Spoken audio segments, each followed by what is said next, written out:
Hello good people of YouTube, Meltdown here, and today I have three clips of getting in close with battleships that I want to talk to you about and explain some of the tactics I use when I'm pushing multiple battleships in a solo battleship.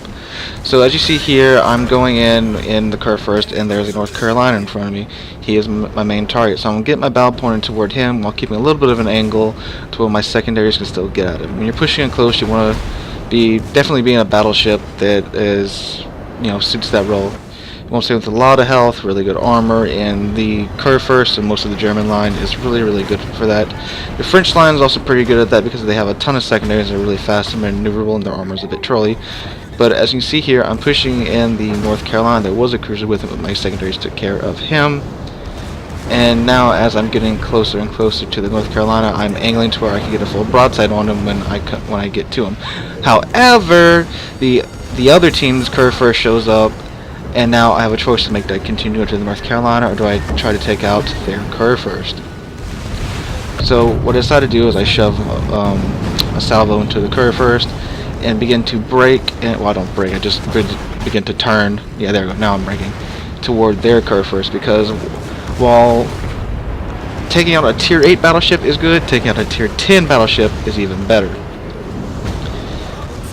Now, when you're doing and pushing, you're going to be getting set on fire, you're probably going to be taking some torpedoes. You definitely want to save your damage control until you have 2 or more fires on you, or you're flooding. Then you want to use your damage control. If it's just 1 fire, just let it burn. You're in a battleship, you got plenty of health to let that go. Or if you're about to die, then let your damage con rip off. So now, even though I'm trying to get for their curve first, I am now still trying to get all my guns on that North Carolina to take him out for my team. I mean, it's just a tier 8 battleship. The team should be able to take care of it, but unfortunately this team kind of sucked, so they couldn't. So anyway, I do get the ram on the curve first. He's gone, and I did rinse most of the North Carolina's health.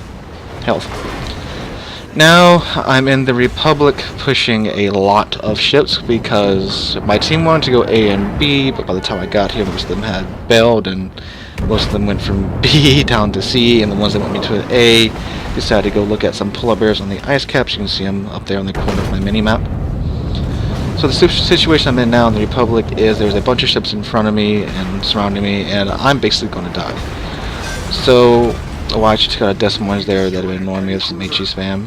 So, with my build in the Republic, I have the main battery mod, which gives me a flat 20-second reload on my guns, and couple that with the Adrenaline Rush Captain skill, and my reload's well underneath 20 seconds right now, and then I kill the turrets with my secondaries.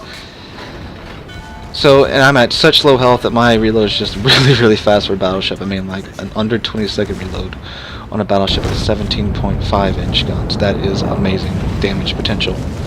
But anyway, there is a destroyer over there. However, if I turn to avoid any potential torpedoes, I'm going to get deleted by the Montana. So I'm braking and such, but it's not enough to avoid these torpedoes. And I'm at such a low health that, yeah, goodbye. Now anyway, in this last clip, I am in the tier 9 French battleship Alsace. Alsace is a great ship to be pushing in. One, its armor is kind of trolly because it's 32mm all the way around. Most battleships are going to overpin that unless they hit you in, anywhere near the mid section of your ship. So if you're accelerating and braking, they're going to be hitting your balance, turning, just overpinning you. And if you have the adrenaline rush, that damage is just going to make your reload time go down, and down. Now, this clip's really good when I'm talking about the timing of your push, because I can kind of tell that Yamato is coming this way, but I don't want to be pushing just yet because there's a Conqueror next to him and there's that destroyer right there. And unfortunately, I thought he was going to reverse, but instead he goes forward. And see, after I waste my shot on that destroyer, and I have a nice broadside Yamato to shoot at. But as you can see here, the Yamato actually starts to turn in toward me. I am detected right now, so he does know I'm here. And this is the thing about tier 10 and 9 matches, mostly tier 10 matches, is where this occurs.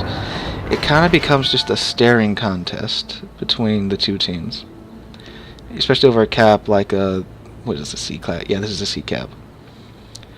It's always a staring contest at this cap. You can see he is pushing in right now. And I'm holding my fire because I don't want him to know where I'm at yet. You know, me firing right now and becoming detected for a shot like that isn't a good thing, because I'm not going to do any damage to him, because the Alsace only has 15-inch guns, and it's just going to bounce off his armor when angled like that. So I'm just holding my fire.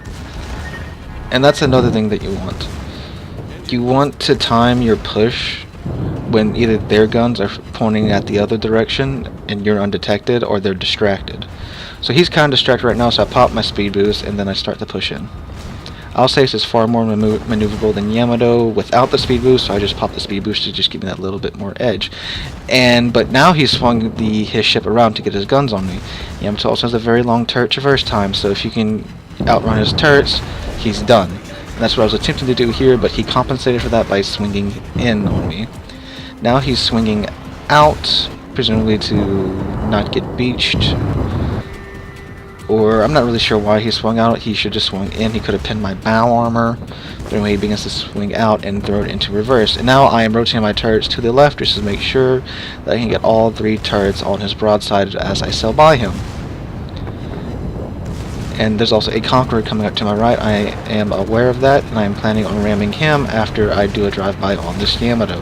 This is 2 tier 10 battleships I can take out for the cost of 1 tier 9 battleship.